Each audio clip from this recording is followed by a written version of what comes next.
Well, we've heard from the minister, and now the official opposition critic for Democratic reform joins us to outline his case against the Fair Elections Act.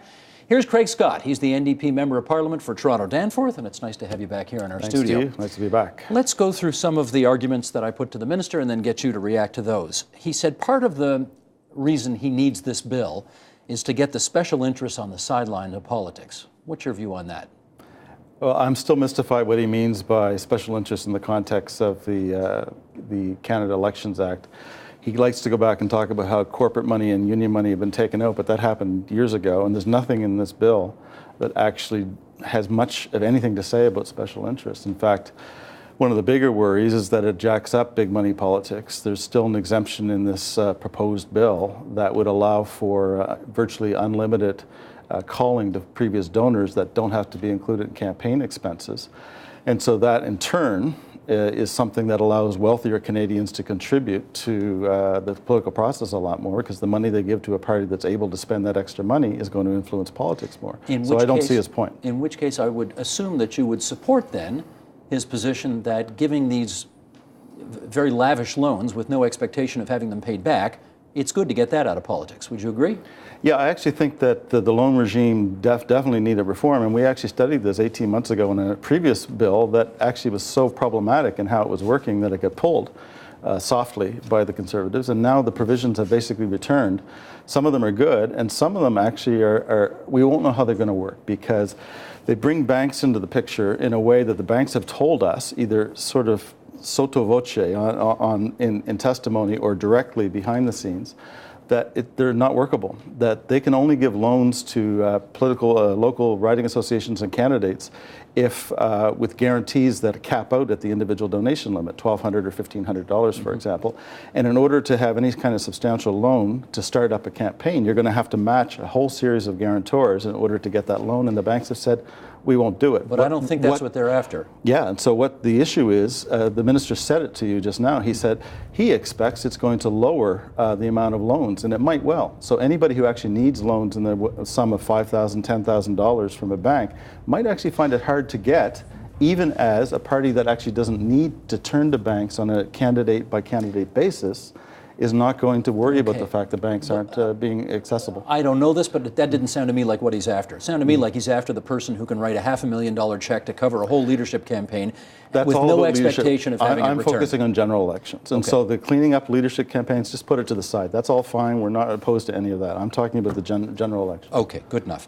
Let's talk about vouching, because that has turned into a big deal. He says he goes around his riding, he talks to people, he looks at public opinion surveys. From what he hears, the feedback is, yes, you should need a piece of ID if you want to go vote. What's so objectionable about that? Well, two things that would have to be kept in mind here. The minister's done a very good job at making it look like, through his interviews and his answers in question period in the House, and more generally, that somehow this entire Bill C-23, the so-called Fair Elections Act, is only about voter ID. He wants to constantly bring it back because he thinks he's got a hot button item, at least for a certain segment of Canadians who can't understand how it is that some other Canadians might have difficult coming up with the requisite ID. And he's exploiting that. The fact is there's so many other features of this bill that he avoids by only focusing on that. The second thing is he's getting his numbers wrong. It may be that just simply asking people this basic question, should you have ID to vote? A lot of people will say yes, and they don't quite understand the difficulty many Canadians have. And they don't understand that it really will be the case that people will be disenfranchised. Once they understand that, I don't think you get the same reaction at all. And How would they be? And the polls suggest that as people come to understand what this bill is all about more generally, their views of it become more and more negative. Okay. So he's not citing the same polls that we're reading. But I did ask him the question directly. Would this disenfranchise people? And he said yes, of no. course it would. He said no. Yes, there are 39 forms of ID they can show up with and still be accepted. Yeah. How would it disenfranchise people in your view? The fact of the matter is that in order to vote, you need to have one piece of ID that's photo ID with both name and address, and there are very few pieces of government-issued ID that do that. He said you don't require photo ID. That's the first thing you need, or you need two pieces of ID, both of which shows your name and one of which shows your address. The problem is there are a very limited number of pieces of ID that contain address, and there are whole sectors of Canadian society that have a hard time producing one of those pieces of ID.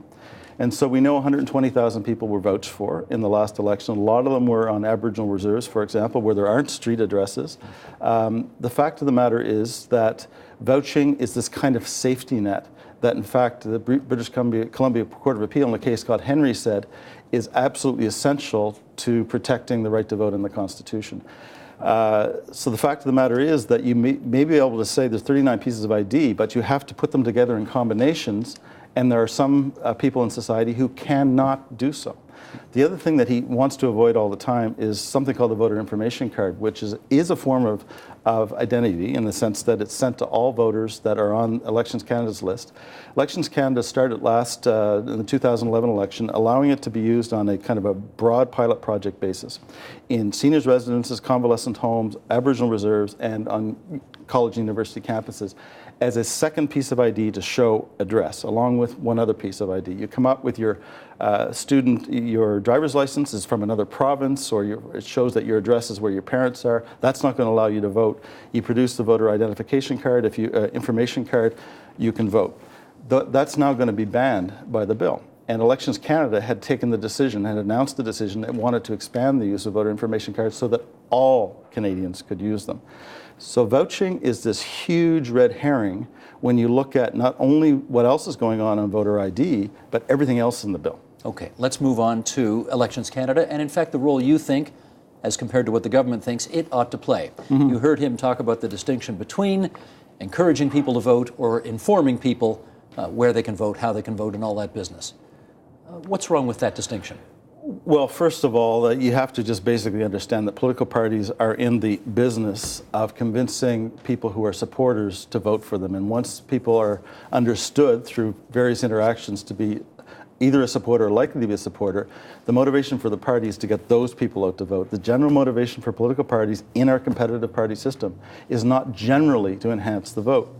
And so it's nonsense at that level.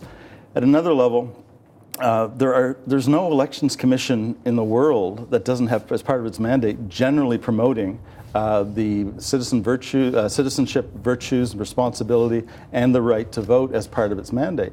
This will place Elections Canada in this absurd position of being the only such body in the world not to have that right. Senator Frum went even further by suggesting it would be a conflict of interest for Elections Canada to actually be promoting the right to vote, because somehow or other it would be in that parliamentary officer's interest to have more people voting, because somehow it gives him or that institution more business, and therefore it's a conflict of interest. I've never heard anything stranger in my 2 years as an MP as an argument. At least the minister is sort of sticking to that one line that he somehow thinks parties can do the job, but that's also nonsense. Are we at a point, given the fractious nature of politics in the country, that they've got the numbers to put this through? Mm-hmm. You don't have the numbers to stop this. This is a majority government. Mm. Is it, in some respects, once this is done, time to down tools, just focus on the next election? If you beat them, you'll get to put the changes in you want. If you don't, that's it. Well, first of all, there's enough going on in this bill that its impact on the next election really to be worried about. So the idea of simply leaving it to be fought about and then changing things years later is actually a bit of a cop-out. So any political party that says, let's just get rid of it later, is ignoring its impact on the 2015 election. Secondly, is the fact that the fight has to be now, because if this goes through, exactly what I said could occur. There are enough Conservative MPs who are concerned about various parts of this bill. A few are concerned about many parts of this bill. We only need to convince 12 of them to either signal to the Prime Minister or the Minister that they would not be supporting the bill or not to appear for the vote, for us to actually prevail. It would be a historical moment in the history of a majority parliament for us to do that. Actually, I wanted to follow up on that. I actually think it's not impossible. Well, I wanted to follow up on that because I notice pretty much every day for the last week or week and a half, the NDP have been putting out press releases targeting, by name, individual members of parliament on the Conservative side, saying, Michael Chong, you've got a reputation as a reformer in Parliament. Are you really going to vote for this bill? And then other names as well. Have you had any feedback from any of those people that would indicate for a second that they might be prepared to do what you want? I traveled to Michael's riding the very day in which we started with him for this day-to-day persuasion campaign. And we spoke.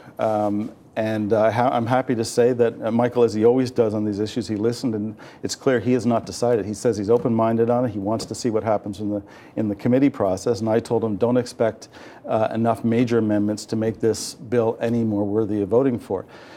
And with Michael, also James Rajat, who seconded his own bill in the House of Commons that's attempting to pull back a little bit on the party of the power of party leaders. I basically was fairly straight with him. I said, you're getting a lot of support and asking for a lot of support on one piece of reforming a broken democratic system. I do not see how you can consistently stand up there and support this bill, especially given that you're somebody who listens to society as a whole. So what do you say to that? And he's open-minded. So in terms of how the others are responding, I can't speak to that. So potentially 2 votes down, 10 more to go? Oh, those are 2 I would start with at the top of my list as folks that would, from my experience, be already very concerned about the bill. Okay. I actually have a list of about 40 MPs, Conservative MPs, who will be, I think, for their own political interest, as well as I hope for a degree of being persuaded that there's problems in the bill, we'll be looking closely at this. We only need to get 12. And we will continue to watch with interest. Craig Scott. Thank you. Toronto Danforth, MP for the New Democrats. We thank you for coming into TVO tonight. Thank you, Steve. Support Ontario's public television. Donate at tvo.org.